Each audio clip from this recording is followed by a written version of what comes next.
ప్రస్తుతం మనము రామ్నగర్ పార్సిగుట్టలో గత 3 రోజుల నుండి పడుతున్నటువంటి వర్షాలకు జరిగినటువంటి ఒక అన్యాయం వైపు ప్రశ్నించడానికి వచ్చాం. దినేష్ కుమార్ అనే వ్యక్తి ఈ వానల కారణంగా గల్లంతయ్యాడు.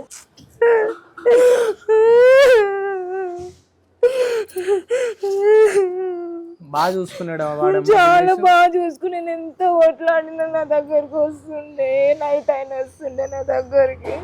నేను చాలా బాగా చూసుకుంటాడు, అసలు చిన్న పిల్లని చూసుకున్నట్టు చూసుకుంటుండే నన్ను. చాలా బాగా చూసుకుంటాడు, తల్లిదండ్రులు లేని లోటు చాలా బాగా చూసుకుంటుండే. అసలు తినబెట్టడం అయినా ఏదైనా వెనుక ఆడాడు, అసలు ఏదైనా వేస్తుండే.